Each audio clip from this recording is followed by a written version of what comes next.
بسم الله ربي اشرح لي صدري ويسر لي أمري واحلل عقدة من لساني يفقهوا قولي. Assalamu alaikum, everyone. I'm actually very honored and excited to have you all here. There's still a lot of people joining, and I'm going to try to remember to let everyone in so I don't leave anyone out. It's going to be a busy 1 hour. It might go a little bit over an hour. If you aren't able to stay for the entire thing, don't worry. I will be sharing the replay in about 2 days, inshallah. And you will be asked to post your questions towards the end. Once I'm ready for questions, post them. If you post them too early, I might miss them. So when I say start asking questions, then post them, inshallah. And I'm going to share my screen. Assalamu alaikum from Germany. Wa alaikum salam. It's nice to see where everyone's from. If you've just joined, please write in the chat box where you're joining from. It helps me to know where everyone is and how far and wide these lessons go. SubhanAllah, it's actually very humbling to be here and to be able to speak to you all. It feels like a real classroom, and it's actually this is probably my biggest webinar that I've ever held. There was the most registrations for this one, so I know that this is something that affects a lot of people, and inshallah this is knowledge that's going to benefit everyone. And once I've put the replay, then you can share the replay with your family and friends and anyone else you think will benefit, inshallah. Wa alaikum salam from India and Riyadh. Allahu Akbar. Okay, let me get my screen shared.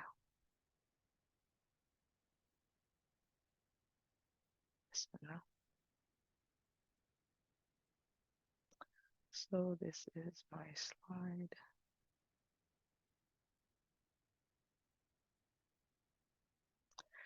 Okay, so this is herbs that are designed specifically for women's health. This is the webinar. I won't be able to see any of the chats right now, so I won't be commenting on the chats. Inshallah, I'll admit everybody who's coming through. It keeps popping up, so I'll do that. My name is Aiman Attar, and if this is the first time you've attended my webinar, there's a special formula that I'll take you through of how I always like to teach. If you've been to my webinars before, the first 5 minutes are the usual introduction about who I am, and then we jump right into the lesson, inshallah. In this webinar, we're going to discuss the 3 phases of a woman's health: the blooming phase, the fertility phase, and the menopause phase. And then what I want to do is I also want to introduce you to some herbs that are going to be beneficial for you. Now, there is a lot of content in this webinar, so I don't want you to try to write it all down.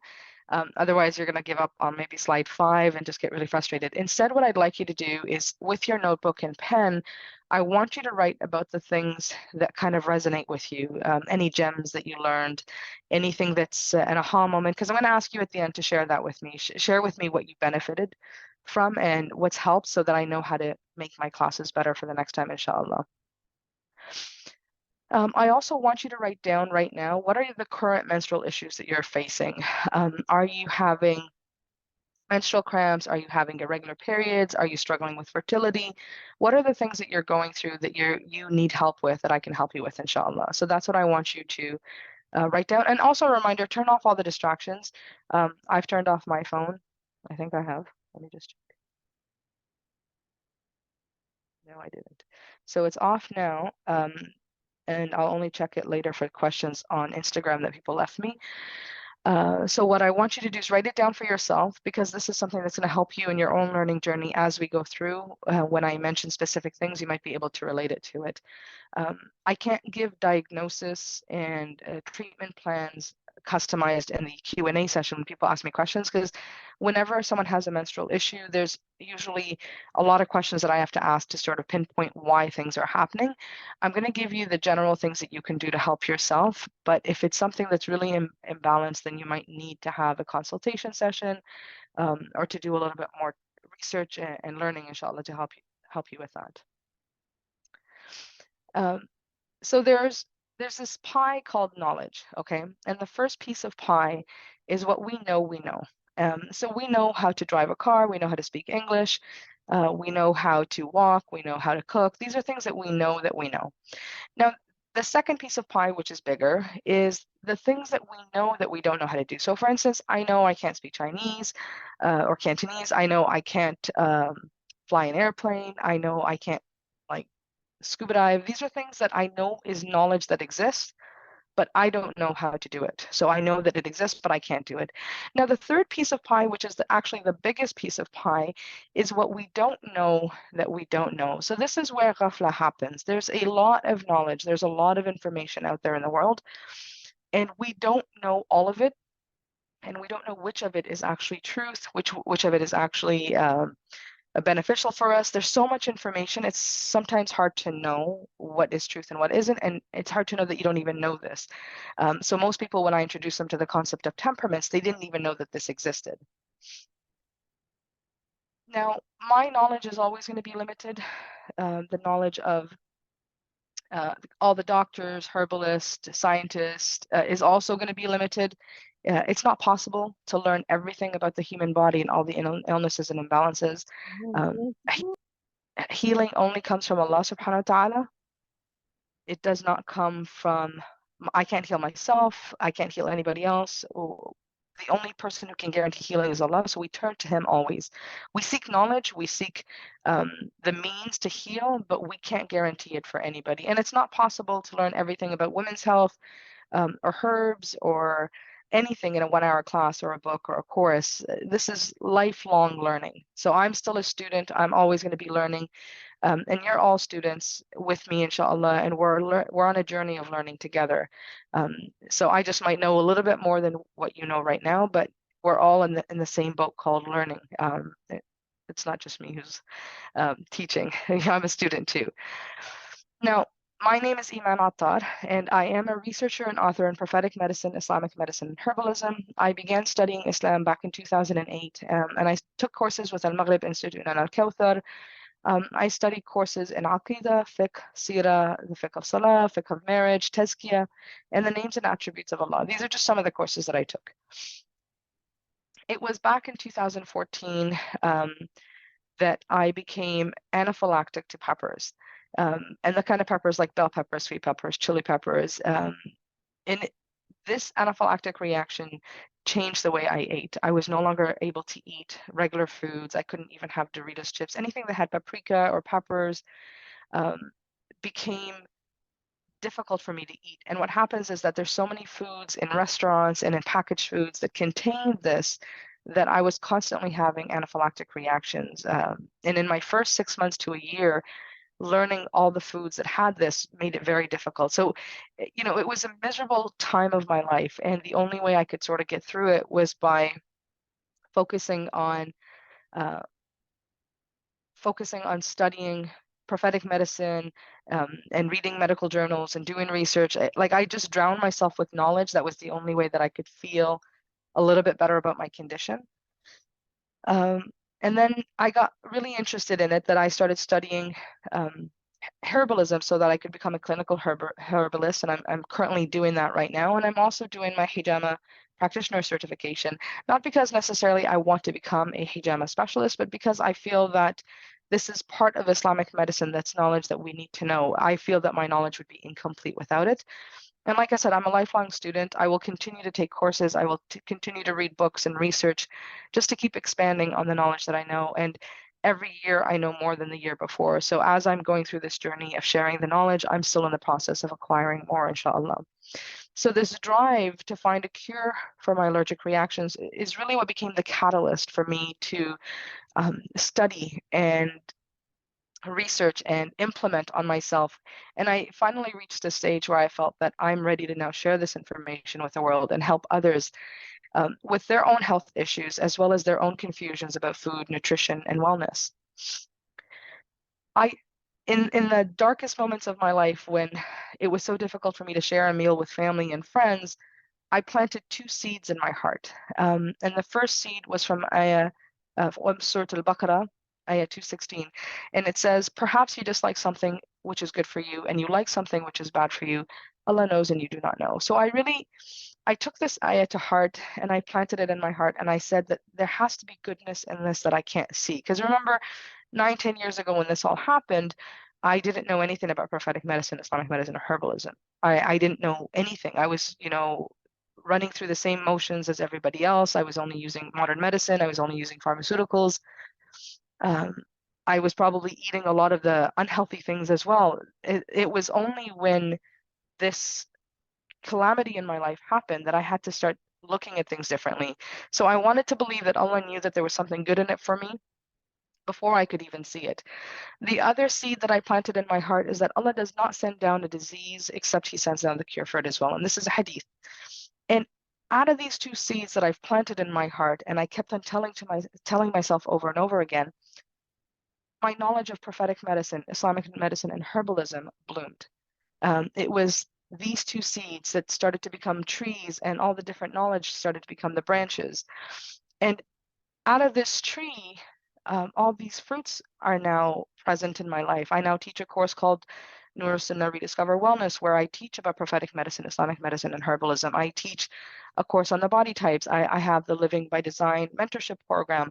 I've authored books. I've published books on the Ramadan remedy or the body types or the IBS healing protocol. So all of this pain actually, because of the two seeds that I planted in my heart, flourished into something very beautiful. So I share this with you not to boast, but more to show you that if you're going through something similar, if you're going through some calamity or some hardship, then if you trust Allah and if you plant the seeds in your heart of submitting to Allah, that there is goodness in this for you that you can't yet see, you are going to go down the path of growing and developing your own tree and your own fruits out of the hardship that you're facing. So let's get started. The first one is the blooming phase. And as young women start their menstrual cycle, they often are faced with debilitating pain, which is often used, prescription medication is used to sort of ease that period of life. Unfortunately, prescription medication isn't always the best solution because it doesn't resolve the underlying issue, just masks it and helps you get through it, but it doesn't really teach you how to avoid the debilitating pain on a month-to-month basis. Irregular periods, ovarian cysts, unbearable cramps, these are all a sign that the body has something off balance and it needs a little bit of TLC. Especially young girls in their puberty stage, they might have, diets that are high in sugar. They might have really poor sleeping schedules. They might be taking a lot of caffeine. There might be something in their diet that's really causing their menstrual cycles to be that off balance. So as much as I say, yes, we should be using herbs, but we also need to look at it holistically, like what else is going on in their life that is causing their menstrual cycles to be that imbalanced. Nobody should be debilitated with pain. Nobody should need medication unless there's some structural issue or something significant going on. But the average normal human female should not have debilitating pain from month to month. If it is the case and there's something off balance that needs to be restored. So the reproductive system includes your uterus, cervix, vaginal canal, your ovaries, the fallopian tubes, as well as your breasts. Now, the pituitary gland is responsible for producing two hormones, and the ovaries are responsible for producing two hormones.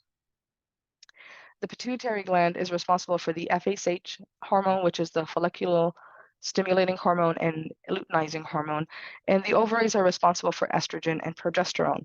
Now, the reason why I include breasts, because breasts are part of the reproductive system, and your breasts and your ovaries and your hormones are all connected, which is why women lactate once they've given birth. All of that is connected together.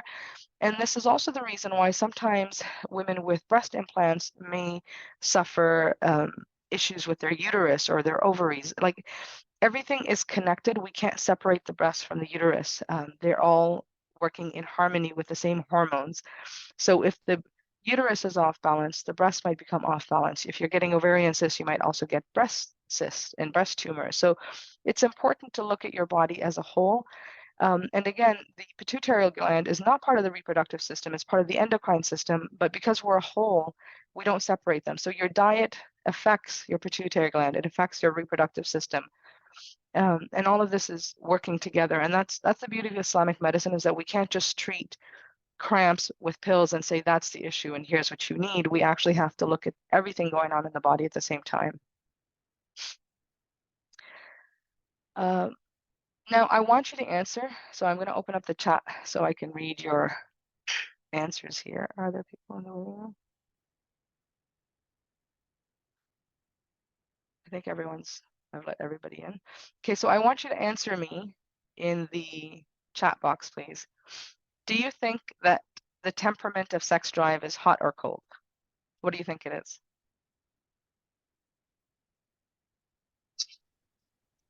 And just post the answers. Hot, hot, hot, hot, hot. Yes. Okay. So you all know that it's hot.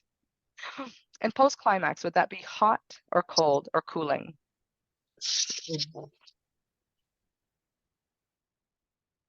Cooling. Yes. Very good. See? Uh, so post-climax is cooling. Ovulation, is that considered hot or cooling? And just say ovulation. Hot, hot. Okay. So hot. We're talking about ovulation. It's all hot. Exactly. And is menstruation hot or cooling? You think it's hot. It's actually cooling. Menstruation is actually cooling.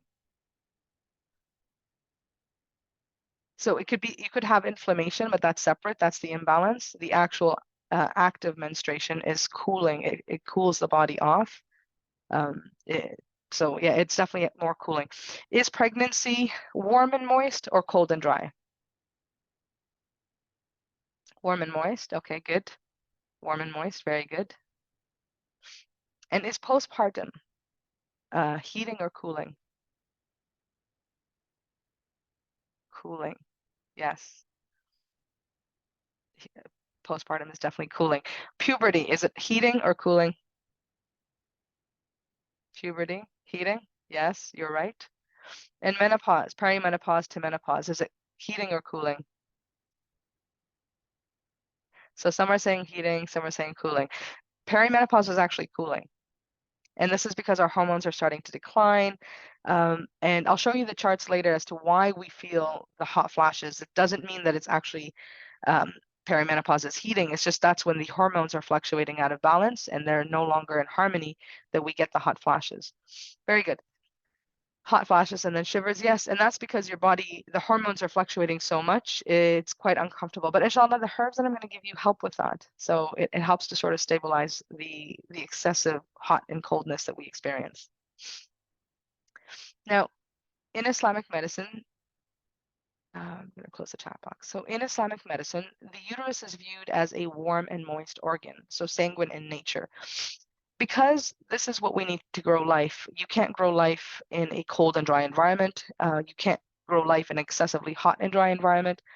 And if it's too cold and damp, then you're not going to grow life because you need heat to grow life. So this is very important to know that when you're developing a baby internally, your uterus needs to be warm and moist, meaning having enough blood flow, having the right nutrients, having the right temperature. And actually, one of the reasons why women get cramps in their uterus um, is because they have either excessive heat in their uterus or they have excessive coldness. If you have cold feet, you're going to get abdominal cramps just because your feet are cold. If you feel that your feet are cold and it's time for your menses, your uterus is going to feel cold and it's going to cramp. So warming up the feet and the extremities is very important to actually keep the uterus warm as well. So this balance in the uterus for temperature is very important. And I don't mean temperature as in like 37 degrees. It's not measuring it that way. It's more about its temperament. Like, is the uterus in its warm natural state, or is it too high or too low in its own temperament? So the first herb that I want to talk about for at least the girls in puberty, so the young women who are experiencing puberty, is raspberry leaf. And I don't know if anyone's ever tried this, but raspberry leaf is absolutely phenomenal.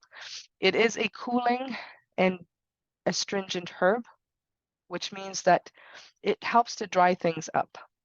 So it cools the body, it does dry things, it's astringent, it's a tonic, so it tightens any loose and lax muscles and tissues. It's also an anti-inflammatory, it's very nutritive, and it has a bit of a sour taste. And I discuss the sour taste because this is part of the 6 medicinal tastes that I teach in my courses, but for now, you just need to know it has a sour taste. That's all that's important.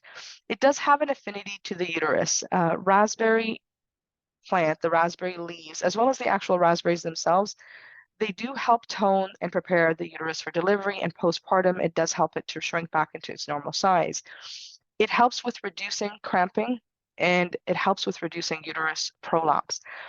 It's recommended for anyone who's got heavy bleeding, painful bleeding, or excessive bleeding. So if you get a very painful period called dysmenorrhea, then you are going to need take raspberry leaf. So this is actually quite important, especially for the young girls as they're getting their periods. They tend to experience a lot of pain because their hormones haven't yet stabilized. So puberty is on the opposite side of perimenopause. Perimenopause, we experience the hormonal imbalance, and that's usually because we don't have enough progesterone to stabilize the estrogen. With puberty, it's the opposite. The progesterone and the estrogen is also off balance, but it's in a different state. It's a lot more hotter, whereas perimenopause is a lot more cooler. And it's important that we have these cooling and drying herbs that are designed by Allah subhanahu wa ta'ala to have an effect directly on our uterus. Now, this doesn't mean that men can't use raspberry leaves. It doesn't mean that children can't drink raspberry leaf. This is beneficial for everybody, inshallah. And it actually is a plant that you can use for someone who's got colds and flus. We can't pigeonhole herbs into just one like treatment the way we do with pills in modern medicine. Herbs have hundreds of different actions, and they can affect every different person depending on where they are in their stage.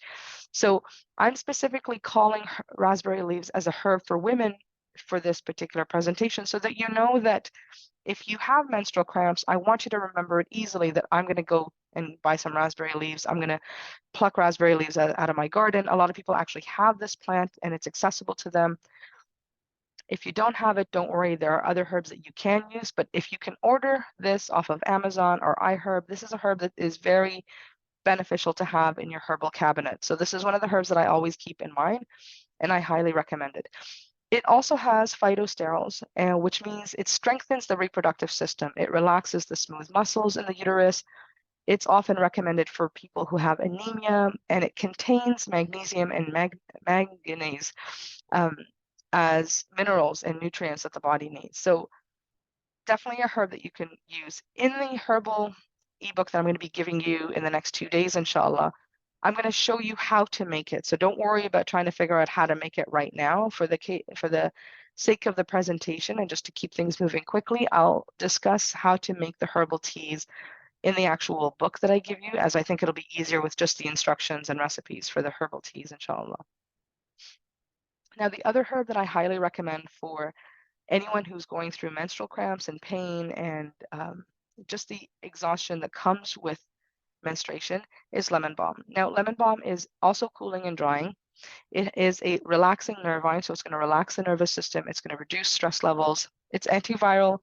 It's a relaxing diaphoretic, meaning it helps you actually like sweat. It removes excessive heat from the body. It's a digestant. It's an antispasmodic, means it eliminates cramping. And it's also an antioxidant. Now, the lemon balm plant has an affinity to the nervous system. And I don't know if you've noticed, but if you're about to get your period, I usually know the day before when my body is starting to shake and I'm feeling tremors and my nervous system is all wound up and I'm struggling to sleep. I know that my nervous system is connected to my hormonal fluctuations. So when I drink lemon balm, it actually helps release all of that stress and cortisol in the system, and it helps balance the nervous system so you could sleep better. It seems to make cramping easier. It helps the menstruation flow a little bit better as well. So it reduces cramping, it promotes the sleep, it improves your digestion, it reduces bloating, and often people who have PMS symptoms, when they get to their period, they experience a lot of bloating, they experience a lot of issues with digestion. So this is a herb that's going to help with that as well. Now, in the 16th century, the English botanist John Gerard gave his students lemon balm because he said it would quicken the senses. So this was the first time that they recorded the use of this herb for actual brain and cognitive health. Like, it really does help the brain by nourishing it with relaxing the nervous system. So stress is one of the reasons why women experience more menstrual cramping. Stress is one of the reasons why hormones go off balance. So if you could take a herb to reduce the stress, this would definitely be the herb. I remember I had a friend back in Toronto, and she said she was on sleeping medication because she was going through perimenopause, and the only way she could get any sleep was to take sleeping pills. So I told her to give lemon balm a try. I was growing it in my backyard, and I had like 6 or 8 of these plants, and they produce in abundance. I literally had a cabinet full of dried lemon balm leaves, and I was giving it away constantly. And so I had given her away a jar, and she called me the next day. She said, I was knocked out in 15 minutes, like 1 cup of herbal tea, and I was out, no pill, nothing. And that's how fast it works. So, and it's safe enough to use on children. If your children don't sleep well, lemon balm is a herb that you could definitely make and help knock out your kids a little bit early. Now, the next stage in life is usually fertility, and this is when women will have two extremes. They want to have babies or they don't want to have babies. So there's obviously women go through this desire to have children, but once they've had one or two or three or four, they become very nervous about having more. So they're obviously very stressed about not wanting to get pregnant every month. So what I'm going to do is I'm going to teach you the signs of ovulation and also how to look for things that are off balance so that you can, inshallah, balance your fertility.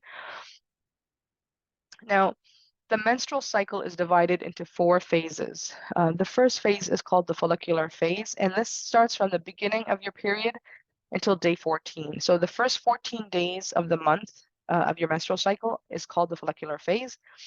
The second 14 days, which is from day 15 to 28, is called the luteal phase. And this is the phase that the uterus is actually preparing for the implantation. It's expecting that you've ovulated, that you might be getting pregnant. So it's preparing the uterus for implantation and making it strong and healthy. And this is where it secretes and swells up so that, and then you menstruate at the end. Now, ovulation is only 1 day.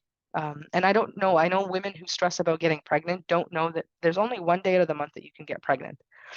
And that's usually day 14, and that's only a 24-hour period. So the actual ovum, the egg that we release, only lives 12 to 24 hours. Sorry.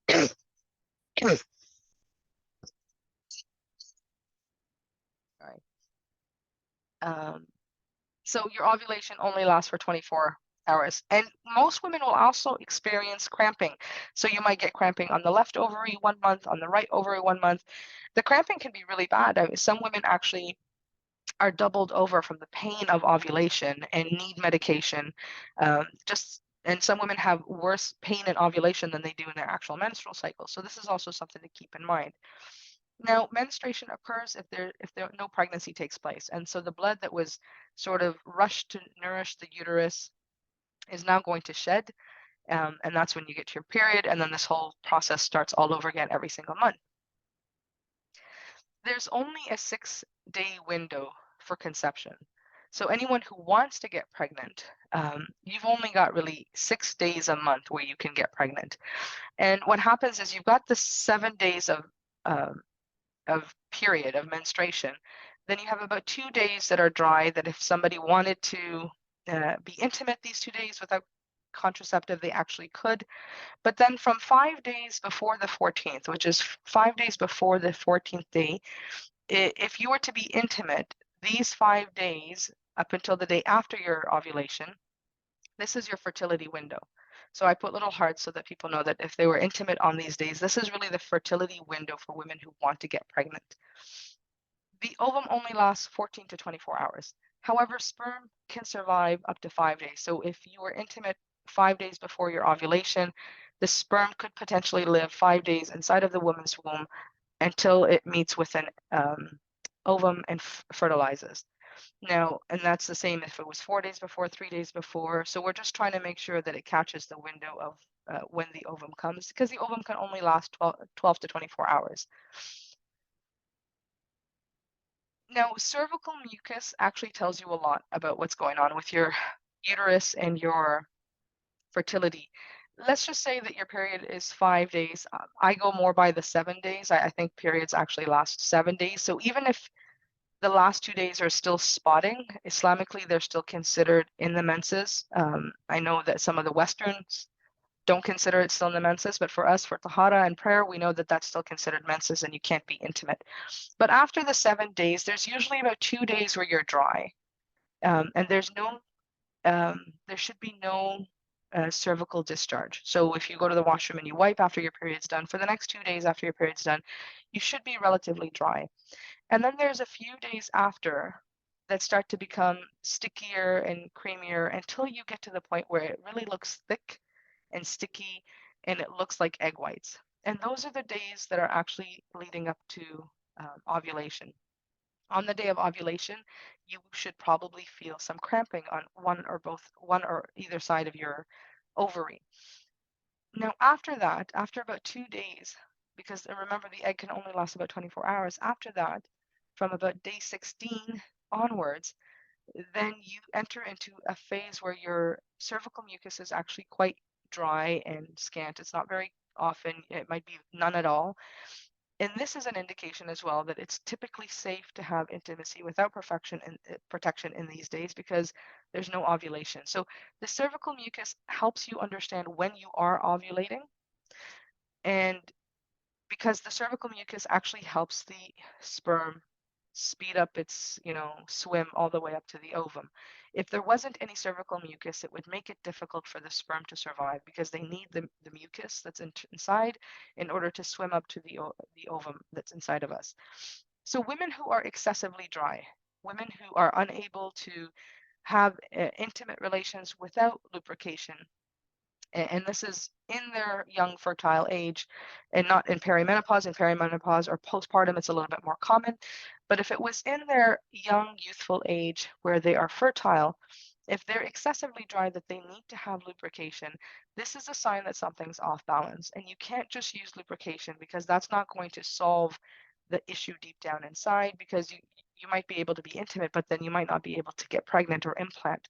So it's important to kind of pay attention to your cervical mucus and try to understand what your body is telling you and chart it for yourself. So I want you for the next period, 2 periods, 3 periods, 6 months, a year, however long you can. There's a lot of useful apps that you can download that track your period, and then they allow you to write notes on different days. So if you are on day 7 and you're dry, so write it for yourself so that you can measure from month to month, is my period regular? Are my cervical mucus regular throughout the year? Like, when is it changing? And then you can also pinpoint it to food and illness. So if you're on medications, how is your period and cervical mucus responding? If you are sick, how is it responding? So this is one of the signs. So in my master class, I teach people how to look at their tongue and how to look at their nails to understand what's going on inside their body. We talk about how to look at your stool. This is another sign, is how do you look at your cervical mucus month to month and understand what your body's trying to tell you? So your body is talking, and the question is, are you listening? Because if you ignore these and you only use things to, and this is what modern medicine teaches us, is you just say, oh, okay, if you have pain, you take pain medication. If you don't have enough cervical mucus, then we'll just give you a lubricant.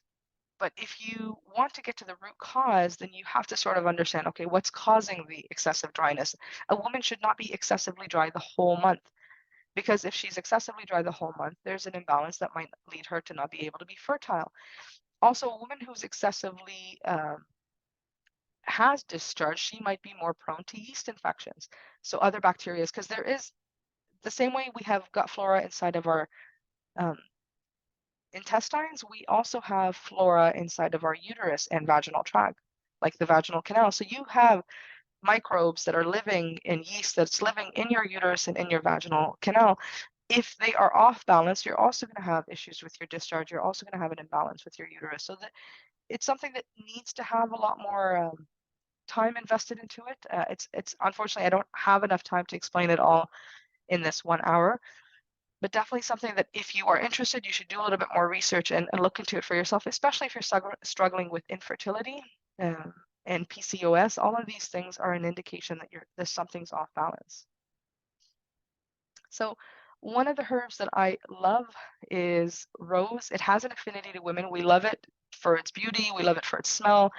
Women used to use it as perfume. Women still use it as perfume. And, it's always been a symbol of love. But rose is actually phenomenal for the nervous system, for menstruation. It is cooling and drying. And it also has an analgesic property, which means it helps relieve pain. It's anti-inflammatory, it's an antioxidant, it's also got the sour taste, and it's a nervine, so it relaxes the nervous system. The rose plant has properties that are also hypnotic, anticonvulsant, antidepressant, anti-anxiety, and it promotes nerve growth. So it really has a big affinity to the nervous system. So anytime you're feeling pain, anytime you're feeling edgy, anytime you've got PMS symptoms, I think one of the people that had asked me, like, they're very irritable. Well, this is one of the herbs that you could be drinking, this one as well as lemon balm, in order to nourish the nervous system, relax the nervous system, so that you're not finding yourself always in a state of PMS and irritability. It also reduces menstrual cramping, it reduces agitation, it reduces hormonal imbalances, it improves digestion, and it also helps to alleviate ovulation cramping. So if you have an ovarian cyst or if you have ovulation cramping, this was the one herb where one day I was doubled over. It was ovulation, and unfortunately, when I get ovulation cramps, I'm like, for the next hour, I can feel it as it's happening. It's just incredibly painful. And this was the herb that I went and I made for myself, and within 20 minutes, my whole pain had subsided. I was completely back to normal again. So the herbs that I'm sharing with you are herbs that I've actually used on myself, and not just like out of a textbook that I'm teaching you. I really have tried and measured these on myself, and I want you to do the same for you. And again, most of these places are sold in, Indo-Pak stores or Arab stores. They sell them because they use them as food. They use them as part of desserts, as, accents. So it's easy to access roses, inshallah. I know that in Turkey it's very common, and most of the Mediterranean it's very common. Uh, I forgot where I am.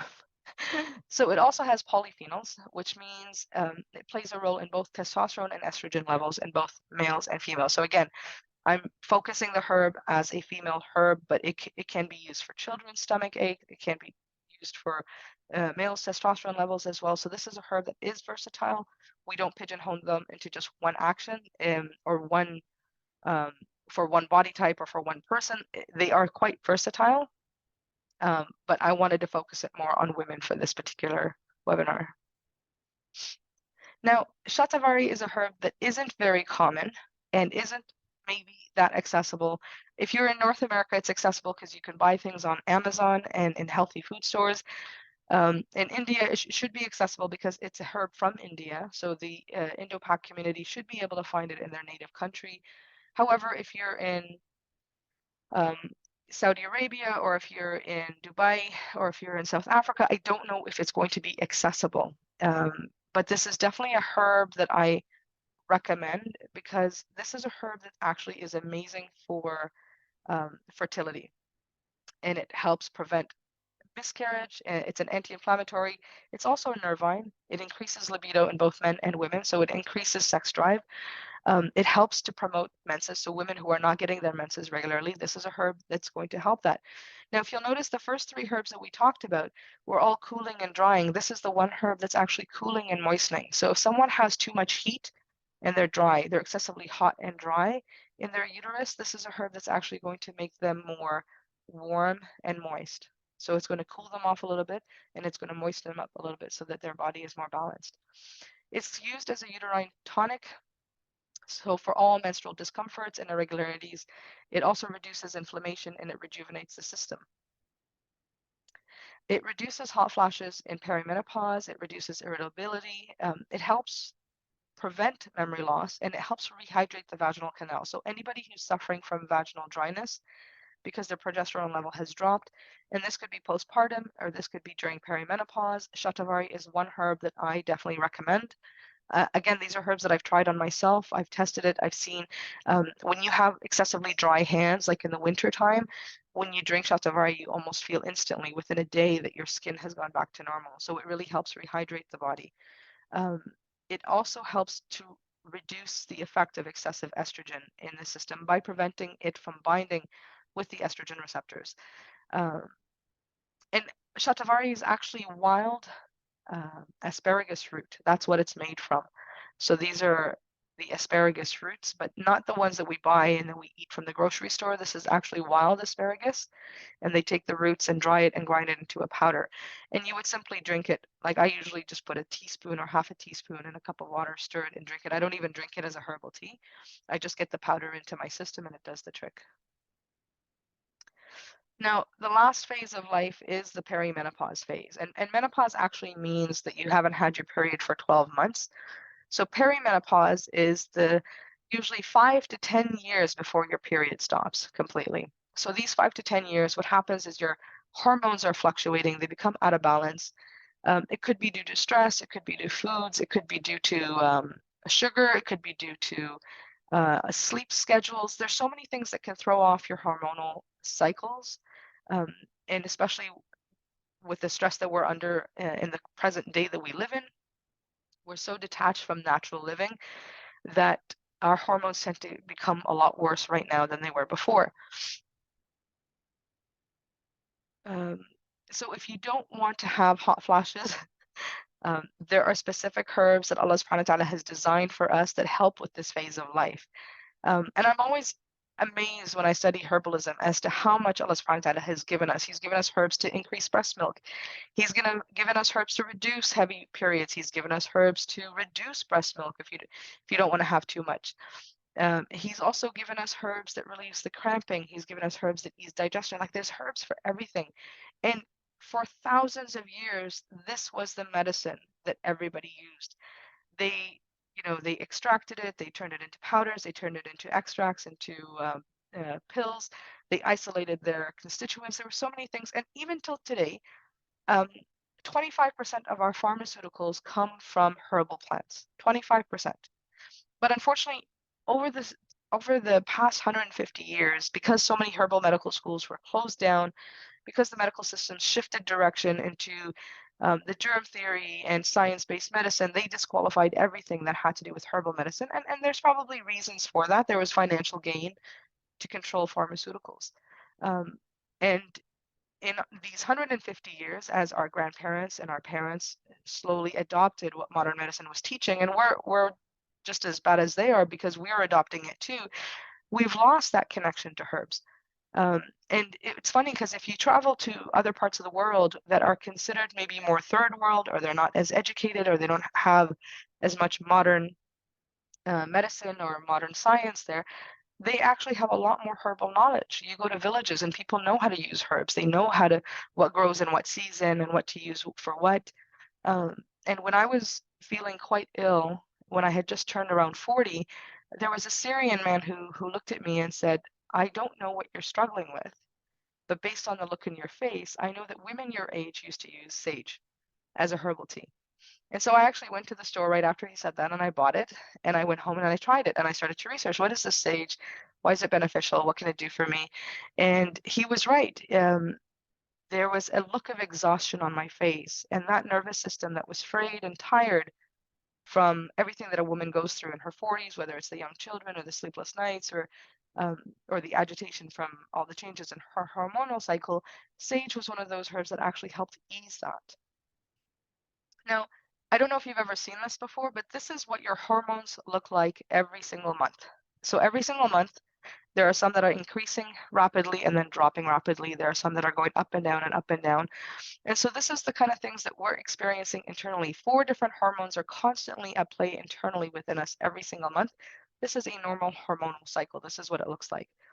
So if you're experiencing PMS, if you're feeling moody, if you're feeling tired, if you don't feel like working, you have to recognize that as a woman, you are not built like a man. A man does not have these fluctuations month to month. And unfortunately, a lot of men may not understand the cycle that a woman goes through every single month. So every 7 days, there's something different happening in your body. Some days you're feeling good, then the next days you're feeling crampy. Sometimes you're feeling tired. You no longer have the same energy level that you had last week. And you're constantly battling yourself because you want to be stable, but you are not designed stable. You are designed to fluctuate, and you are designed to manage your life around that fluctuation. So on the days where you're not feeling well, you are supposed to rest more, which is why Allah subhanahu wa ta'ala gave us days where when we're menstruating, we are not required to pray. He's taken that obligation off our plate. And this is because some women really need to rest. It really helps us to get, more sleep at Fajr time and not have to stay up late if we're unable to. So we don't have to stay up until Isha. We're able to sleep before that if we needed to. This is out of the blessing of Allah and the mercy of Allah towards women. So this is actually your lifetime of hormonal fluctuations. And if you look at the beginning, from birth until puberty, it's pretty much a flat line. There's not much fluctuation in your hormones. There's nothing going on. At puberty, this is when your hormones are starting to develop, and you can see that it can start to go off balance, off balance. Your progesterone or estrogen may be a little bit higher than your progesterone. They're not really moving in the same phase or at the same speed. Once you hit your fertile years, then they're quite balanced. The estrogen and the progesterone are really lined up close to each other. They don't fluctuate above and below each other. Perimenopause. So as you start to decline, 35, 40 years old, you're going to start to see that the hormones are fluctuating completely off of balance. Sometimes your estrogen is way higher than your progesterone, and sometimes your progesterone is way higher than your estrogen. And these fluctuations is what cause all those nasty symptoms. This is where you can get irritability, you can get dryness in your skin, you can get itchiness in your skin, you can get more migraines, you can be exhausted, you can feel like you need to sleep so much more. This is like there's so hot flashes, getting cold, shivering, insomnia. There's so many symptoms in here. And you can also develop histamine intolerance in these years because estrogen and histamine are very closely related. And so when there's an imbalance in estrogen, sometimes it causes an imbalance in histamine.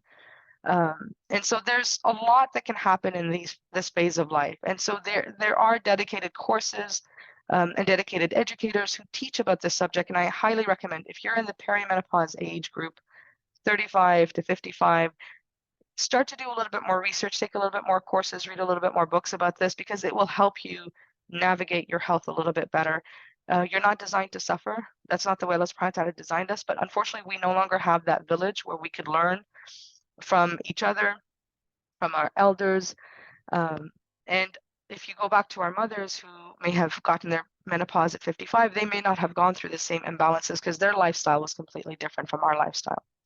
And then once you go to menopause, where you haven't had a period for 12 months or more, then it's pretty much a flat line once again. So you don't get that fluctuation. But if you leave with anything, I want you to remember that you need to listen to your body. When we go through our menses, our body is telling us to slow down. When you go through pregnancy, our body's telling us to slow down. When you are postpartum, you need to slow down. When you're breastfeeding, you need to slow down. When you're going through perimenopause, you need to slow down.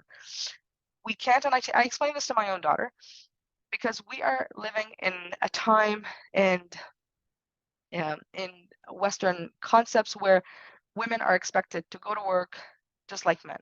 They're expected to go to school all the time, just like men. We've created this expectation that we're equal and that we should be doing everything equally. We're expected to push ourselves equally. But the problem is we're battling against the way we're designed. And our body, the way it's designed, is that we're not supposed to always go, go, go, go, go. We can be overachievers. We could accomplish a lot with our life, but we also have to know when to slow down, when to stop, when to take a rest, when not to push ourselves. And I'm just as guilty. I mean, I'm a mother of 5. I've had 5 C-sections. I've breastfed 2 of my kids simultaneously. They were very close in age, so I was breastfeeding 2 kids at the same time. I've been one of those women who actually pushed myself, but every single time I pushed myself to a level where I thought meant that I just could continue to do the things that I needed to do on a regular basis, I actually ended up harming my body a lot more. So your body will actually suffer. You'll develop more illnesses. You'll develop more imbalances. That stress isn't supposed to be there all the time. So if you take away anything, it's to listen to your body. When you're tired, don't just push yourself. Don't just pop pills and keep going. Take it as a sign that I need a nap. I need to rest. I need to drink a herbal tea. I'm not going to cook dinner today. No one's going to die of starvation if you don't cook for a day, right? So this is where this is considered self-care. And if you don't listen to your body when your body's telling you to slow down and rest, then all the spas and all the manicures and all the, retreat vacations that we do once a year or whatever aren't going to solve the problem. The problem has to be the small, consistent things you do for yourself on a regular basis. And if there's one thing you could do yourself every single night on a regular basis to help, is to drink a herbal tea. Now, stress and hormones are closely related. Stress wreaks havoc on our hormones. And although we cannot stop stress from entering into our lives, there are measures that we can take in order to reduce the stress levels and to minimize the exposure to it. Believe it or not, just spending 20 minutes outside. You don't have to go for a walk. No one's asking you to do running or jogging, or don't focus about weight loss. We're not we've created so much stress on ourselves that people who go outside have to walk for like 30 minutes fast because they want to lose weight. Well, no, this isn't why I'm asking you to go outside. I want you to go outside to just slow down. breathe, feel the sun, look at the trees, look at the grass, listen to the birds, kind of just look at your surroundings. Just really be present for 20 minutes outside in the fresh air. That is going to reduce your stress levels. Movement, any type of movement releases endorphins, and so does laughter, sex, and good food. So if going out with the girls, having a good meal, that's going to reduce your stress levels. Having a good laugh with a friend is going to reduce your stress levels. I can't tell you how important it is to have the right people in your life, because they will affect your stress levels, they will affect your happiness, they will affect your hormones. Women need to be in healthy relationships, whether it's with spouses or family members or friends. You need to surround yourself with people that support you. And drinking herbal teas is an amazing way to relax yourself. So the relaxing nervines relax the cortisol levels, they reduce them. So things like lemon balm, the rose, the sage, all of these are going to help reduce your stress levels, inshallah.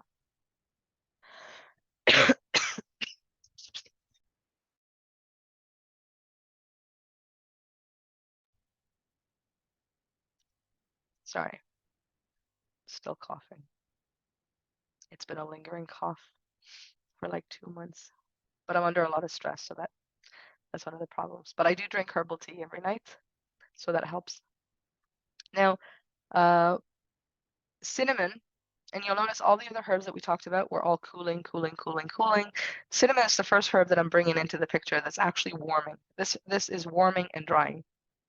Now, what cinnamon does is it warms the body, it stimulates it, it diffuses your temperature, it also increases circulation, it improves your digestion, it removes stagnation, it relieves indigestion, cramps, and gas.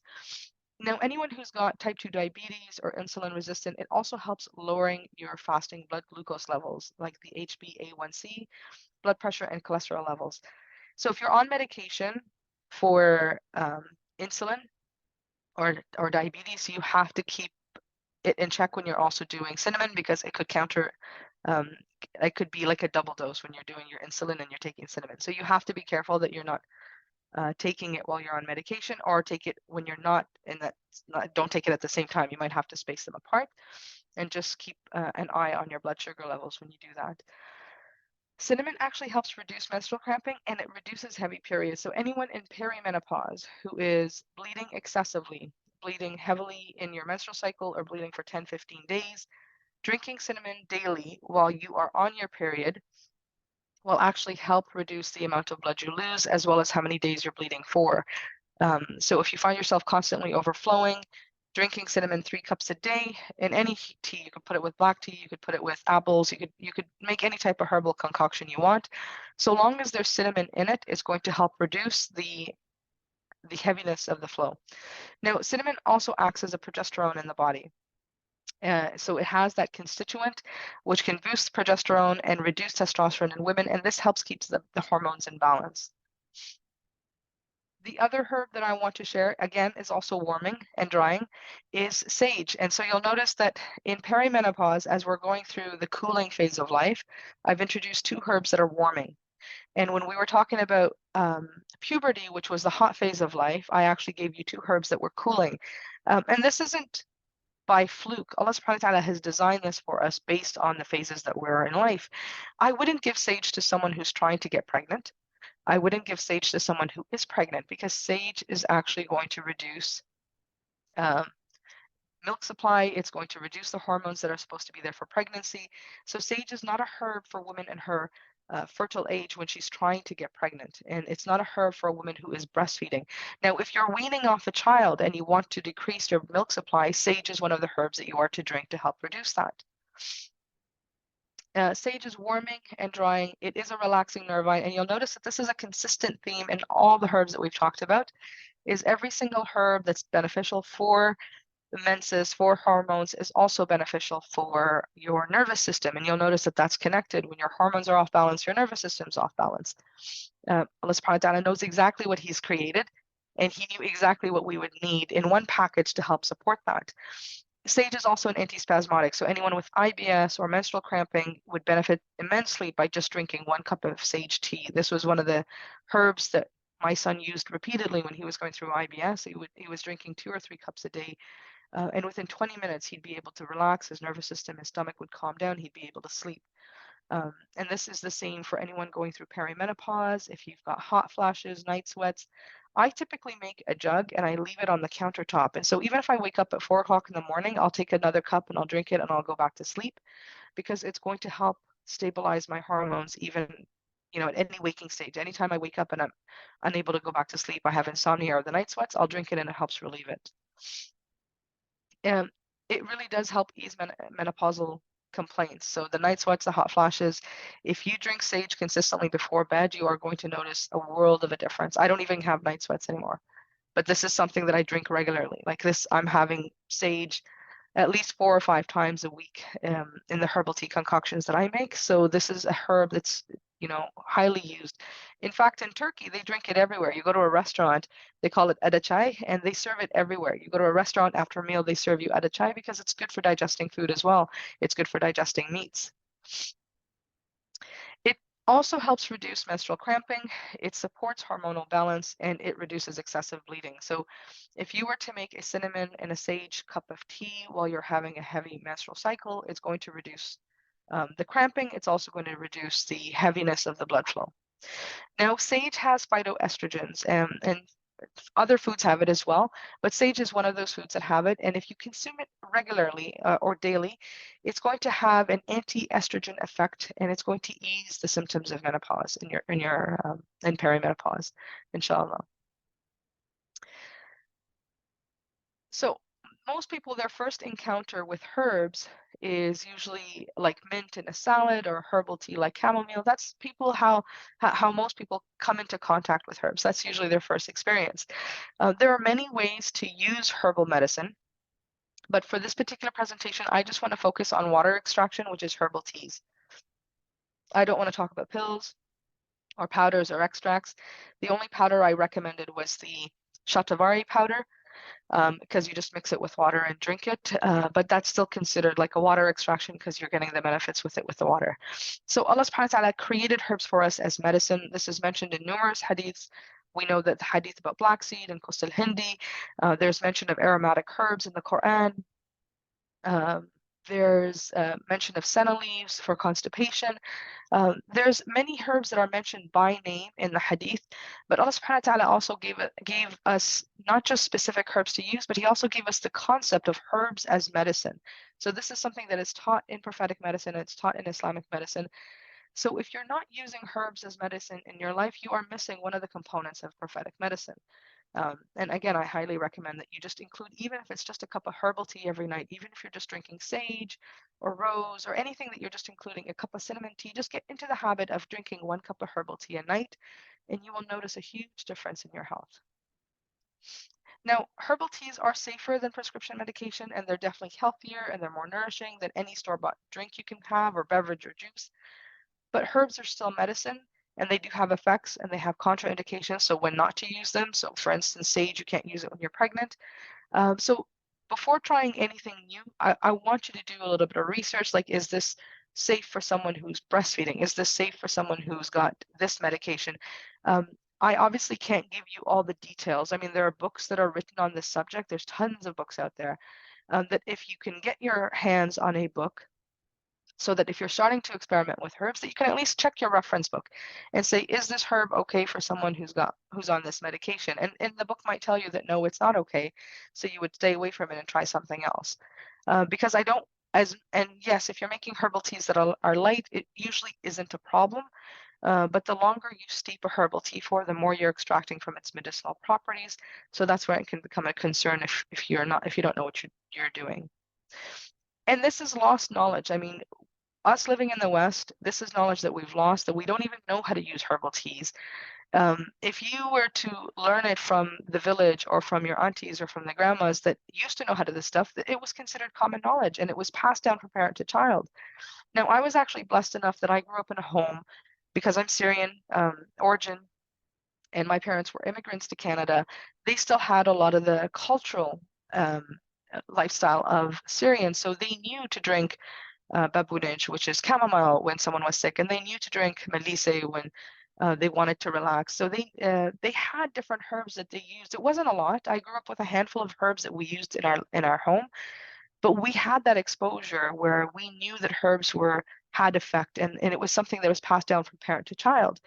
And unfortunately, there are things about herbs that I've learned from the Syrian refugees that I worked with when I was in Canada, more than I learned 1 year in my herbalism diploma course, and more than I learned in living all of my life in Canada. Like the herbalism diploma courses are great, but unfortunately, because they focus on teaching like so many different herbs, you don't develop an intimate relationship with one herb at a time. The approach that I take for myself is I go to the market, I find a new herb, I bring it home, I learn about it, I test it, I use it, I experiment with different times, I'll use it on different things so that I can actually learn from experience, not just from a textbook. Because from a textbook, then you're just memorizing their actions, but you don't really fully understand the herb and its use. Now, there's herbal teas and there's herbal infusions. A herbal tea is usually a light steep of herbs in hot water, usually 15 or 30 minutes, depending on how strong you like your tea. This doesn't extract all of the medicinal constituents of the herb, whereas nourishing infusions are made by steeping a large quantity of the herb, so approximately 28 grams, for every 2 to 4 cups of hot water. And you would steep it for a long period, for maybe 4 to 8 hours. So this nourishing infusion would be equivalent to taking a vitamin or a supplement. So people who don't want to be taking pills, you could drink a herbal infusion, which is about 4 cups, a liter of a herbal tea every day, to equate what you would take in a vitamin. And this would extract all the medicinal properties and the trace minerals for like a deeply nourishing tea. Now there are, maximum times and for how long you can steep certain things. So if you're doing seeds or berries or fruits, you could infuse it for 30 minutes maximum. So like fennel tea, black cumin, fenugreek, you would only, like if you were doing 28 grams for 2 cups, you wouldn't infuse it for more than 30 minutes. If you're doing roots and barks like ginger or turmeric or cinnamon or astragalus, you could actually infuse them up to 8 hours because it's not boiling, it's just in hot water. And so because they're roots and they're like barks, they're a lot harder to get the nutrients out of them. So they need to sit in water for a lot longer. And remember, water is an extractant. It pulls all the nutrients out of whatever you place it in. Leaves like lemon balm or raspberry leaf, you could do them in, if you wanted a really strong infusion, you could do it for 4 hours minimum. And flowers, you would do it for 1 hour maximum. So if you're using rosebuds or hibiscus or lavender, you wouldn't infuse it for more than an hour. So let's go to the chat box and you can tell me if I see that there's some questions. I'm partly seeing as well. Okay. You can tell me in the chat box, was this webinar beneficial? Did I cover what you're looking for? Have you learned anything new? Any aha moments, any gems that you wrote down that you can share?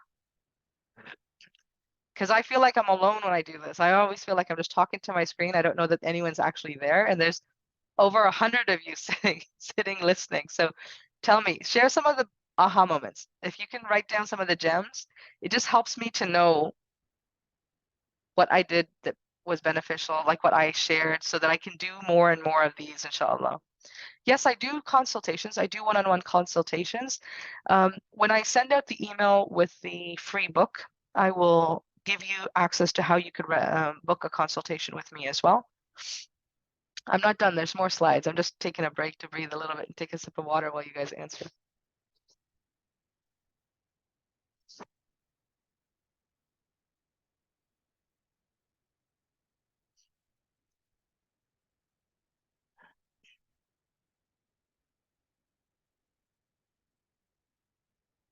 Okay, I'm just reading.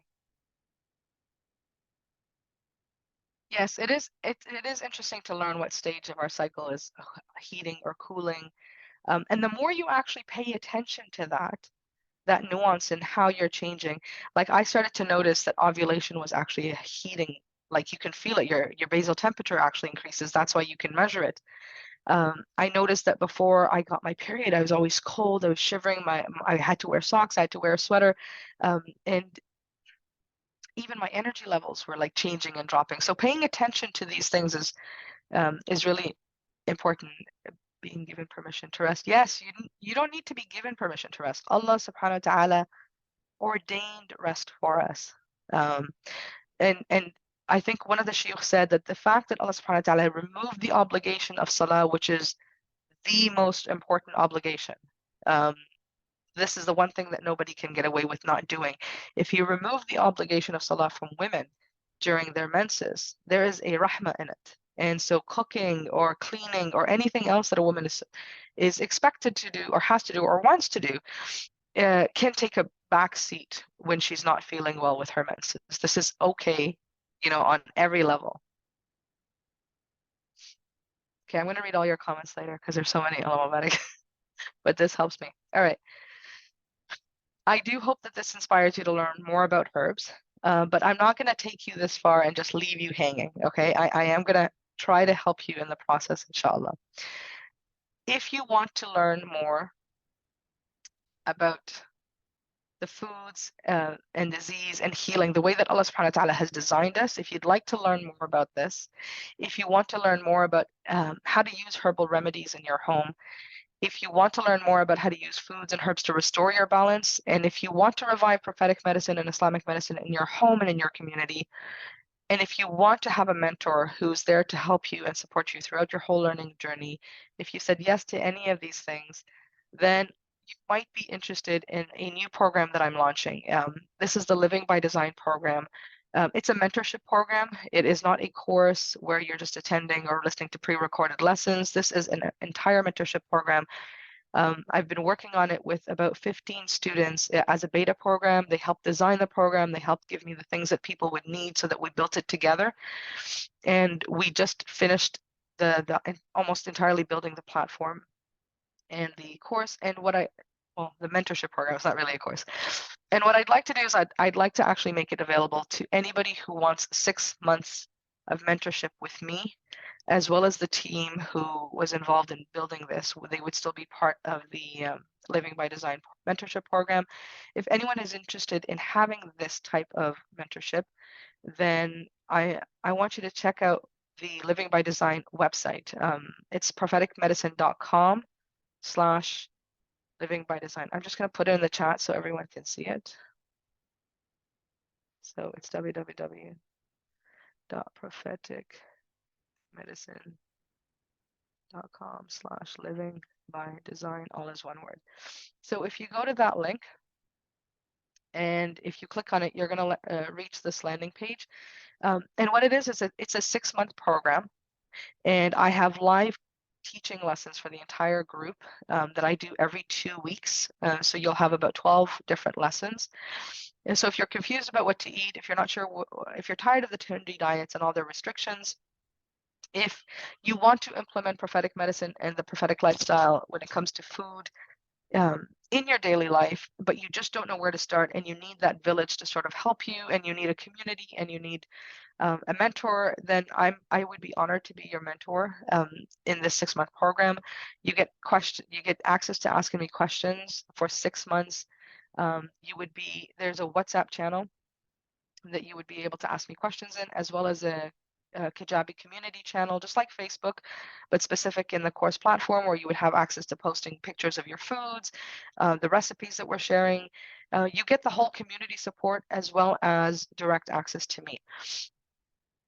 There are 12 steps to the transformation program, and the reason why I wanted it to be 6 months long is to really help you make these changes and not sort of feel alone that you just learned the information, now you don't know what to do with it. So the first lesson that we cover is how to set up your goals and your mindset and your checklist so that you are set for success.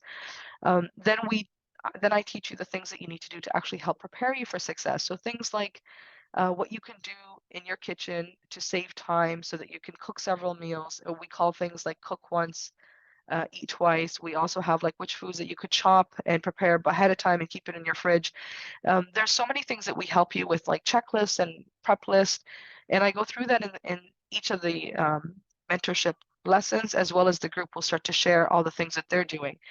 Then I have 5 different traditional cooking techniques that I'll be sharing with you. So how to build a salad, and how to build a salad according to the season, what's growing locally in your market at that time. And it's like everything is broken down into like 3 easy steps, 3 layers, 3 steps that you would need to do for every cooking technique. And most of the students that were in the class found it extremely easy.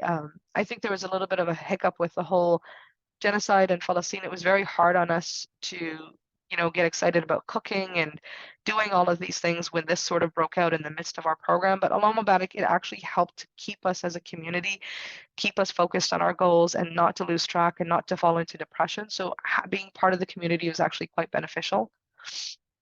So we focus on building salads, building soups. We also talk about how to build nutrient-dense pilavs, which are grain-based dishes that may or may not include animal protein. We talk about cooking techniques that are called scented with meat, which is where you cook a meal with a scarce amount of animal protein, but it can still feed an entire family. We talk about fermented foods and how to make them and how to include them in your diet and the do's and don'ts and what's halal and what's haram when it comes to fermentation. We also talk about how to make your own dairy and kefir and include probiotics in your day-to-day life on an ongoing basis. We also will be talking about how to make herbal remedies at home, how to make and use herbs on a regular basis. Towards the end of the program, you will have a lot of confidence in the kitchen from the practice that you've gotten, from the community support that you've gotten. We will also discuss the 6 medicinal taste. And at the end of the program, inshallah, you're going to be ready to bloom and share your knowledge with others in your community, in your families and friends, inshallah. In the program, I do include a lot of, there's an entire workbook and there's a lot of checklists, there's a lot of handouts, there's a lot of things to help you implement the knowledge that you're learning. So we're going to give you a list of what things should be in your pantry in the fall, what foods and fruits and vegetables and herbs are growing in your region, in your country, like in the springtime and the fall time. So you're going to write down all these lists so that you're aware of what's growing locally, so you're not buying and eating foods that are out of season. How to include more herbs into your diet with the meals and the recipes that I include. And then creating your family's go-to foods. So having a list of what takes 30 minutes, 60 minutes, over an hour. So once you're prepared and organized in that fashion, it makes it easier to start cooking and preparing because you know how long everything takes. And then having things that are chopped and ready in your fridge also speeds up your cooking time. And so I tell you which foods can be chopped and stored and for how long. Then there's a lot of food lists, the protein list, the histamine list, the fiber list, the iron-rich foods, all these lists that are going to help you understand food and nutrition. It is a 6-month-long program, and it starts in January 1st until June 30th. That's how long the program runs for. However, the coaching sessions are going to be on Tuesday. They start on January 16th, and that's from 12 p.m. EST. And it's 1 hour, 1 hour and a half. Sometimes we run a little bit over, but it's a 1 hour coaching session every 2 weeks that we do. So there'll be 12 in total, inshallah. You're going to get 12 recipes that are balanced. So every 2 weeks, you'll get a new recipe to implement. You're going to get a ton of food lists, the histamine food list, the seasonal food list, what's animal protein, what's plant protein. You're also going to get challenges. So every month I'm going to challenge you to implement something new into your life that you're going to help you transform. And then you're going to get the Living by Design workbook. You're going to have access to the online community and the WhatsApp community where you'll have access to directly asking me questions. I will be including 12 herbal monographs. So every 2 weeks, you will be getting one new herb and all its actions. The same way I sort of included it in here, you're going to be getting that in your course in the program as well. I'm also going to include how to make your own natural deodorant, your own toothpaste, and your own lotion. And then my Islamic Medicines Guide to the Body Type, I'm actually going to include a free copy in this program as well for anyone who hasn't bought a copy. I'm going to include it as a gift in this program for anyone who signs up, inshallah. Now, the program is $99 a month for 6 months. And anyone who registers before December 16th will save 15% off. That's the early bird special. After January 1st, 2024, it's going to be the $99 a month for 6 months. Now, if you want to pay it in a one-time payment, it would be $594. And if anyone registers before December 31st, it's going to be 25% off of that as well. After the new year, the full price is going to be in place. Now, again, the program runs from January 1st until June 30th. So even if you sign up February 1st, you would still be paying for the whole $594 and the whole 6 months payments for the program. because you'll still have access to all the recordings and all the materials, inshallah. And now I'm going to open it up for questions. Any questions that you have, I'm happy to stay and answer. And I'm going to go to the chat box to read it.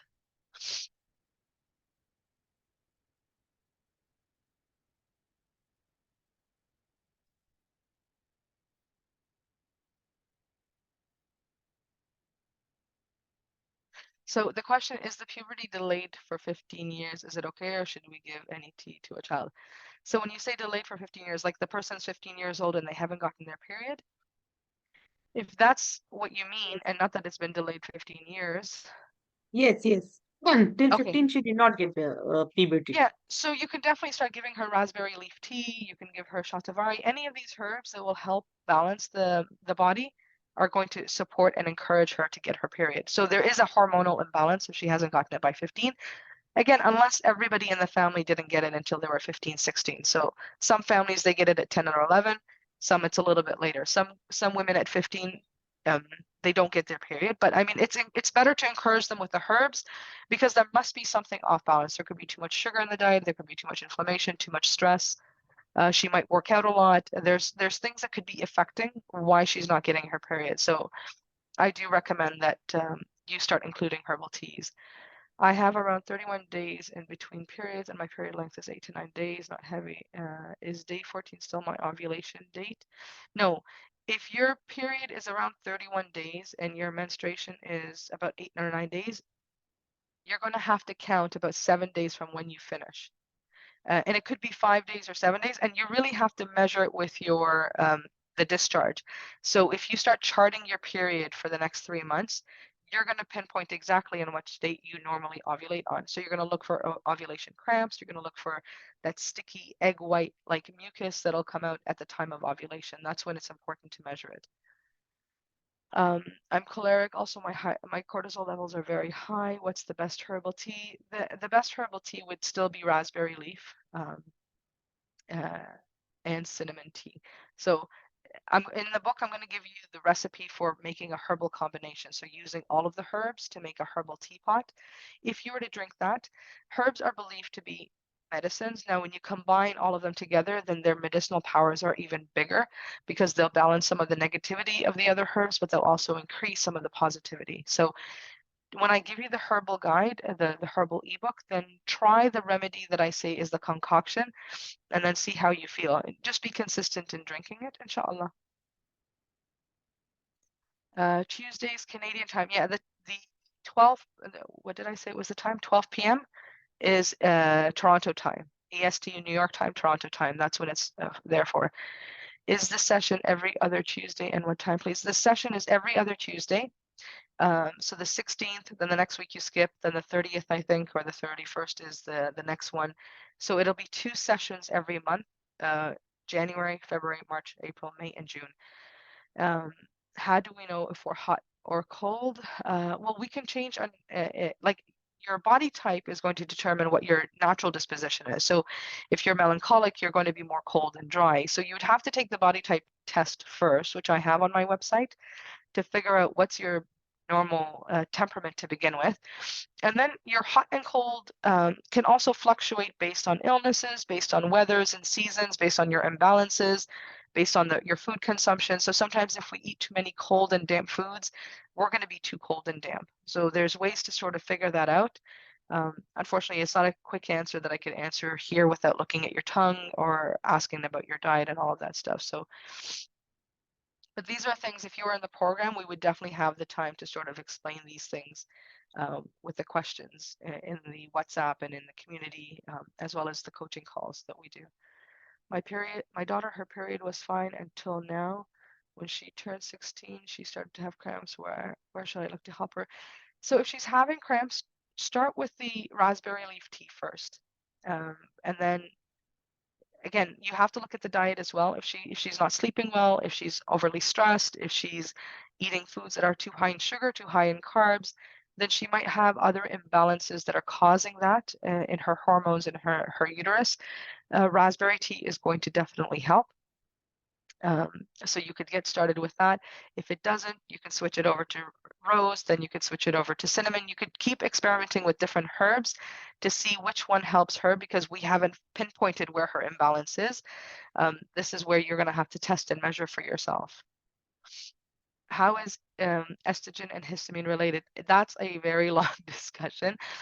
I teach a whole hour of it in the Living by Design program and with the food list. So the short answer is, in our intestines, excessive estrogen is metabolized.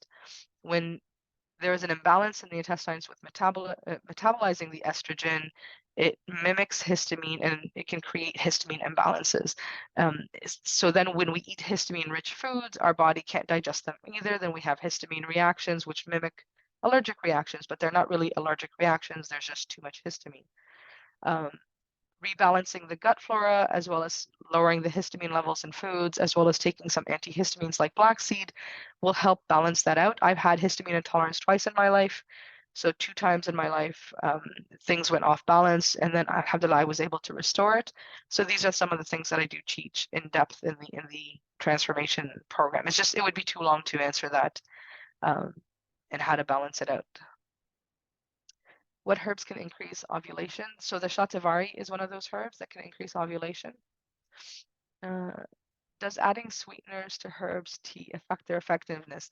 It's not that it affects the effectiveness, it does alter it a little bit. So if you were to add sugar, it's going to add dampness and coolness into your tea.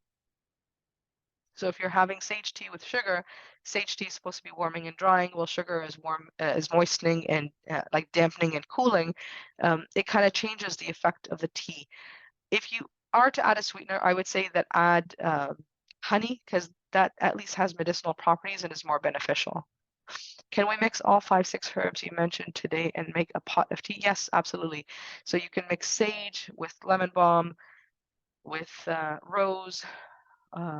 The only one I wouldn't include is shatavari because it's a powder, but I would include the 5 that are all leaves and herbs in there, and cinnamon. So when I make a teapot, like I made a teapot yesterday that had cinnamon, raspberry, sage, rose, and I put licorice in it because licorice helps me, but I didn't want to include that in the lesson here. What should one do about taking folate? I heard women should take this before pregnancy. And how is it? How important is it really? And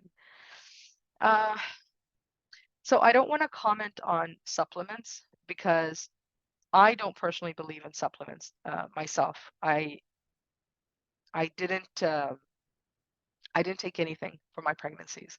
I didn't take iron pills, even though I was supposed to. I didn't take folate because my stomach can't handle them. So I have a hard time digesting medication. Pills really upset my stomach. So I didn't actually physically take them myself. You can get folate from foods. You can get them from juicing. You can also get them from herbal teas.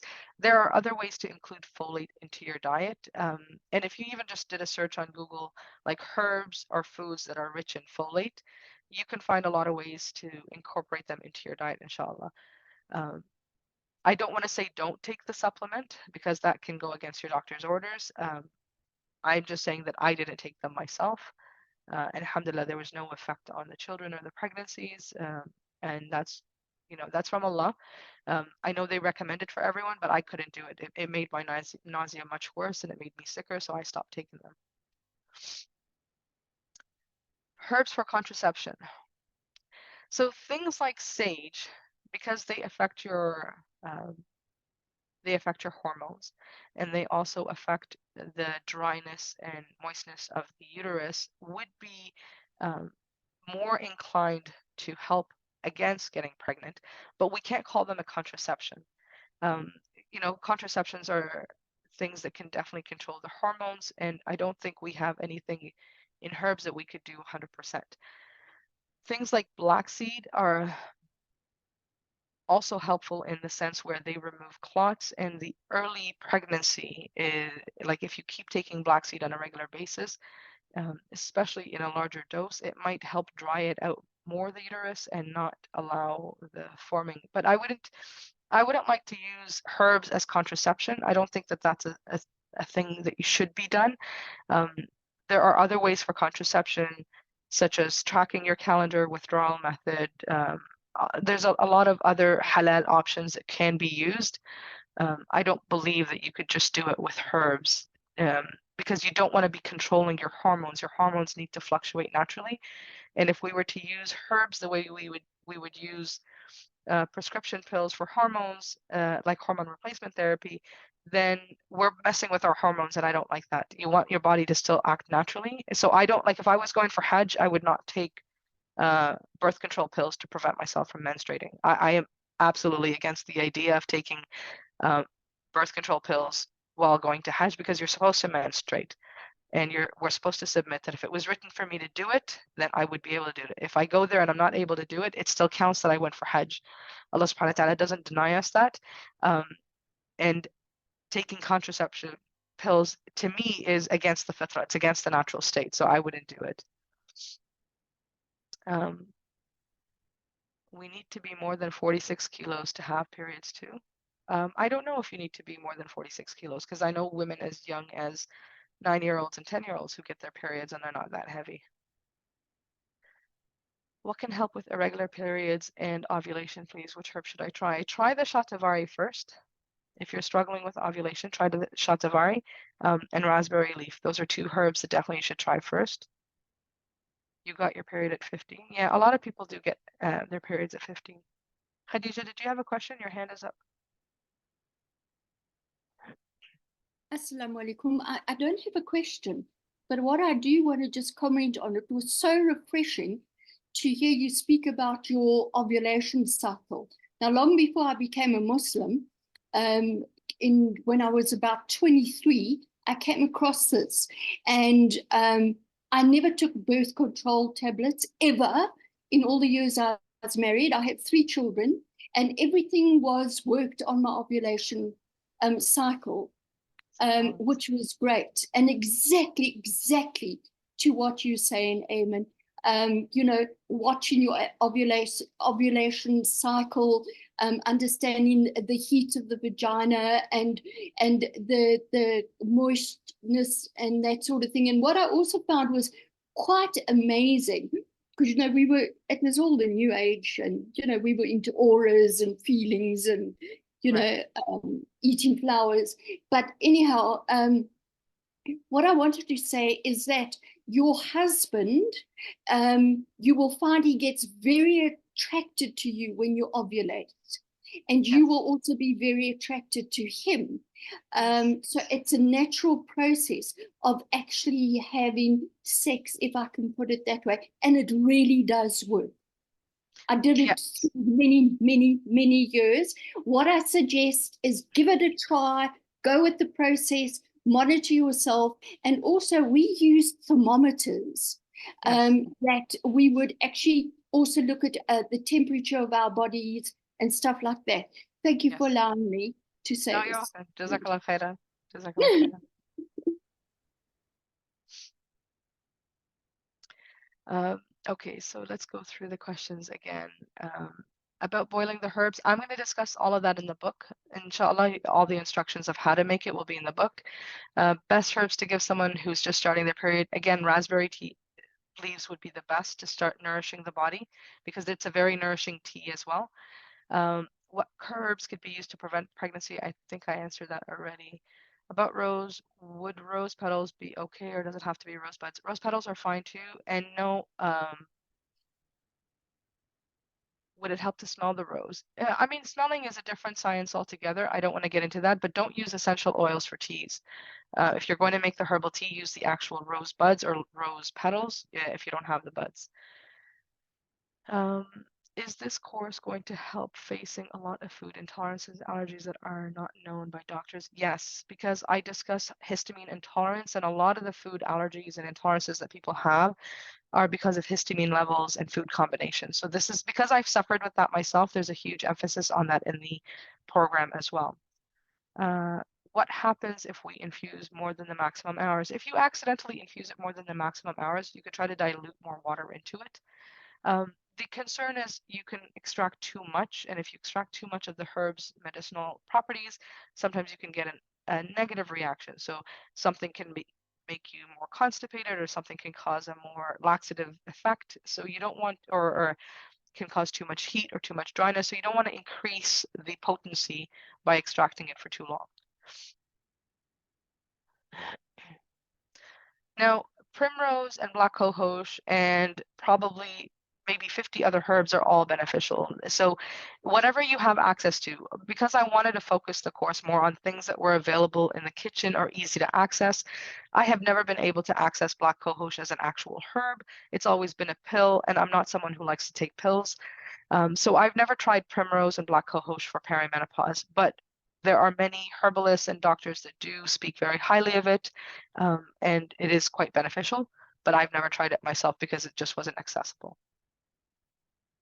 How can you treat PCOS and obesity? If you start with the cinnamon tea affects the insulin levels.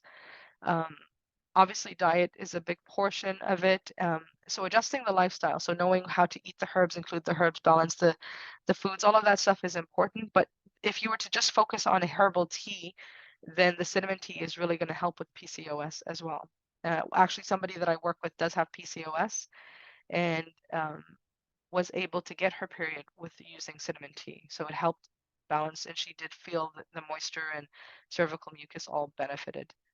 I'm breastfeeding. What tea should I use to increase milk? Shatavari would help increase milk. Fennel tea would help increase milk. Black seed would help increase breast milk. So those are all good herbs to use. Which combo tea for 42-year-old lady with PCOS and vaginal candida every month and at the time of the menses? Menses are regular.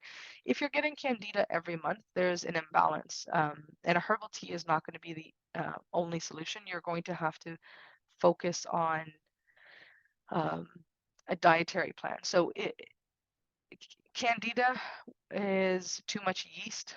You're going to have to take things like black seed to help reduce it. You're going to have to do some dietary modifications. There's also probiotics that you should be taking internally, like vaginally. There's some probiotics that could be taken as well as orally through your mouth. So it's not going to be just solved with herbs. There are other adjustments that need to be made for things like excessive yeast infections.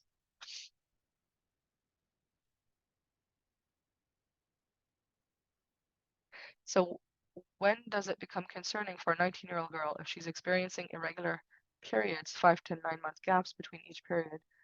What can she do about it? She has been advised to just lose weight, and she fears for her fertility. So cinnamon tea and raspberry tea are going to be very important herbs for her to help regulate her hormones and reduce her insulin levels. But then there also has to be the dietary focus. I mean, if she was in the program, the Living by Design program, then she's going to learn so much about food and nutrition, and balancing food combinations, and including herbs that make your liver function better, and rebuilding your gut flora. There's so many things that something, when it's off balance that much, it's not just a herbal solution that you're going to need. That means you're going to have to readjust the diet, readjust the lifestyle. There's a huge learning curve, and that's why the program is 6 months long, is so that we're doing it together incrementally. For herbal teas, do we discard the leaves in the herbal tea but can drink and ingest the powdered roots? So the herbal tea, if you're using leaves and roots, you can discard them. I usually strain it, so I'll cover it in a teapot for an hour, and then I'll strain it into a jug, and then I have access to drinking it for the next day or two. I just leave it on the countertop. If I'm using a herbal powder like Kustul Hindi or Shatavari powder, then I would just put some in water, stir it, and chug it down. Not very pleasant, not like a herbal tea, doesn't feel good, taste good. It's just medicine, that's the way to take it. There's 42 messages. I'm not going to be able to answer them all. What I'm going to do is I'm going to try to take down the questions, and inshallah, I don't know if I can do a live on Instagram, or maybe just include some of the answers in the workbook that I'm going to give you guys in the ebook, because I think it'll be easier to answer them there. Are there any concerns in terms of bone density, osteoporosis for people who use herbs in premenopause? No, it does not affect. I mean, a lot of these herbs like raspberry leaves are actually very nourishing, so they help protect bone density. So a lot of these herbs work towards protecting your balance, and very different from HRT or birth control pills or anything else that's man-made. So Allah subhanahu wa ta'ala designs them perfect to keep us in balance. My actual period used to be 7 days, but since after having my son and most importantly having COVID vaccine, my hormones went crazy. My spotting till the 10th day, that is a symptom of estrogen dominance. I'm 31 looking to get pregnant. Which tea should I try? It could be a symptom of estrogen dominance. It could also be a symptom of low progesterone. So try the cinnamon tea because cinnamon tea helps the progesterone levels. Try it when you're on your period and see if that helps end your period in the 7-day fashion and restabilizes the hormones.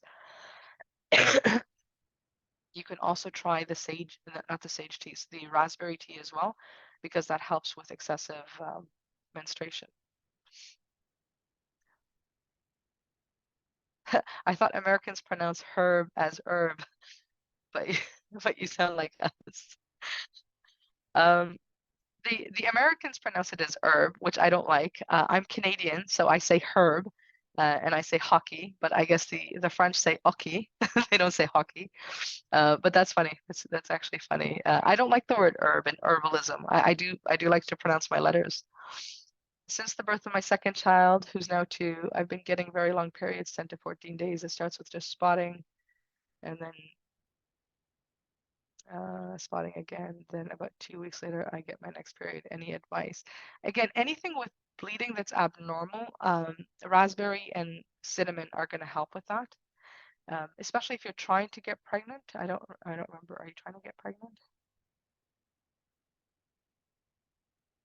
Yeah, so try the raspberry because raspberry. No, No, you're not trying to get pregnant. If no. you're not trying to get pregnant, then you could use sage. Okay. Okay, you can use sage as well. Jazakallah khair. Okay.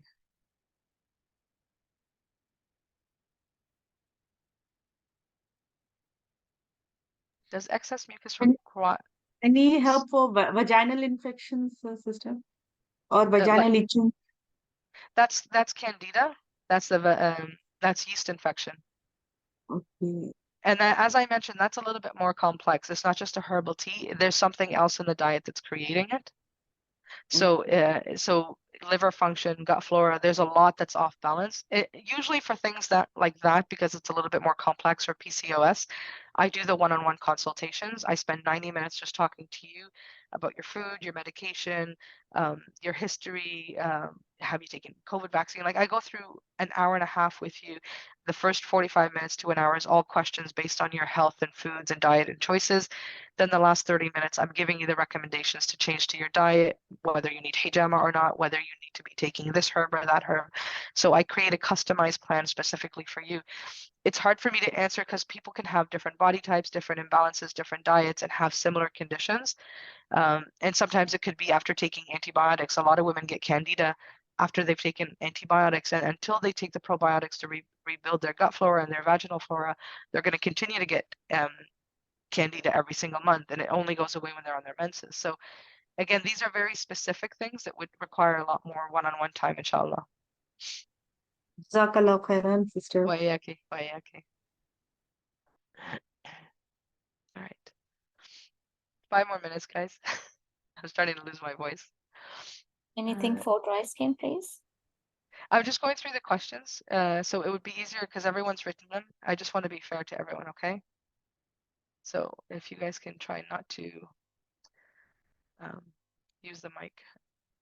Does excess mucus require redo of wudu? And some girls, so it's a fiqh question. I don't want to ask, I don't want to answer anything with fiqh. You can actually search on Islam Q&A what the appropriate answer is. Are there any herbs and foods to boost fertility? Yes, there are herbs and foods. One of the herbs that was mentioned in the presentation was the shatavari. Can a perimenopausal woman drink these teas all the time or just during her period? No, a perimenopausal woman can drink these teas all the time. So you can constantly rotate between drinking sage or raspberry or cinnamon. You don't have to drink the same herb all the time. I say listen to your body. If you feel good when you drink raspberry, continue to drink it. If you feel good drinking sage, continue to drink it. Most of these herbs are safe that you can have them every single day. I'm the type of person who likes to rotate, so I won't have cinnamon in my tea every single day for the entire month. I might do it for 7 days, 10 days, and then I take a break and I'll drink other stuff and then I'll switch it around. Just because if you don't know which herbs can cause dependency, if you don't know which herbs have long-term positive or negative, it's just better to switch it all up.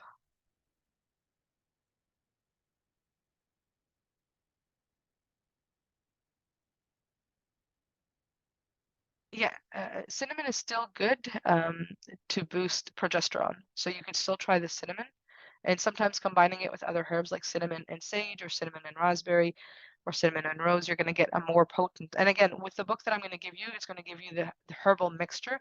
And I recommend that you try that and then see how you're feeling with that, inshallah.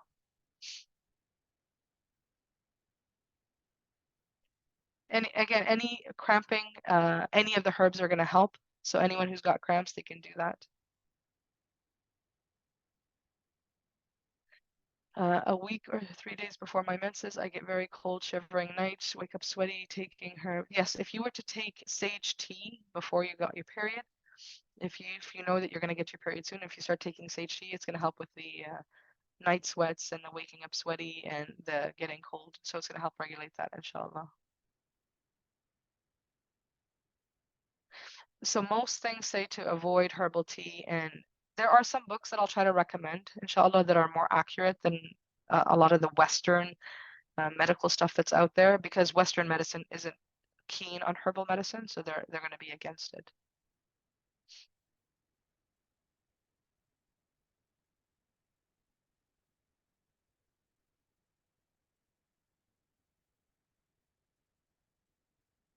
Do we have webinar next week also? Next week? No. No, this is the only webinar for this month that I'm doing. The live coaching, life living by design program starts in January, so January 16th is the first day.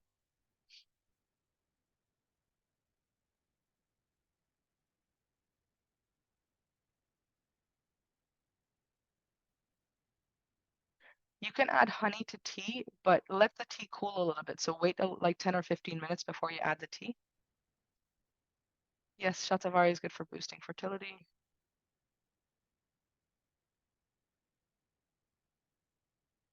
So some women have, so the question is, what does anti-estrogen affect? So some women have estrogen dominance, so they have too much estrogen in their perimenopause phase because their progesterone is quite low. So you don't want your estrogen to be too high and you don't want your progesterone to be too low. You want them closer together so that there's more harmony in your body. The bigger the gap, the more the imbalance, the more the symptoms. So herbs that have phytoestrogens or herbs that prevent too much estrogen from binding into the system are actually going to help reduce some of those symptoms. You can use herbal tea bags if you can't find loose leaf herbs. It's fine as you're starting to use herbs. This is a good thing to do.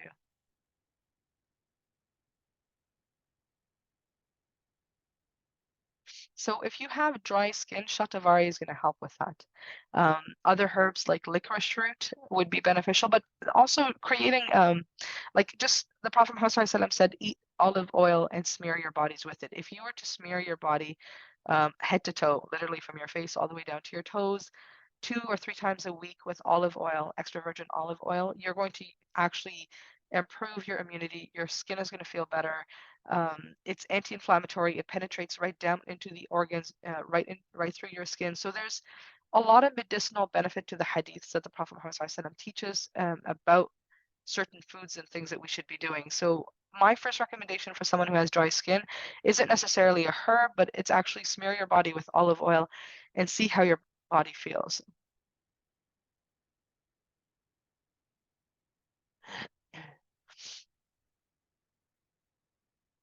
Yes, there will be a recording of this, inshallah. I will be sharing it in about 2 days along with the book, with the ebook that I've promised. That's all for the questions. I see a lot of repetitive questions, so I think I've answered everyone, inshallah. What I'm going to do is I'll send you all an email with the recording. You can share that recording with your family and friends. The workbook, the ebook that I give you is a gift just for you, so please don't share that with anyone. If anybody wants that book, I will create a specific link where they would have to register to my website, and that's free. That way they can get access to all my other webinars and invitations. But please don't share the book. That book is just meant as a gift for you. Jazakumullahu khairan, everyone. I hope that you enjoyed the webinar, and I hope that you found it beneficial. And I'm sorry if I didn't answer your question or if I couldn't get through them all. There was a lot of repetitive questions. It was hard to find the ones that I'd missed. I thank you for coming, and I hope to see you at the next one, inshallah. Subhanaka Allahumma bihamdika. Ashhadu an la ilaha illa anta astaghfiruka wa atubu ilayka. Jazakumullahu khairan for coming. Assalamu alaikum.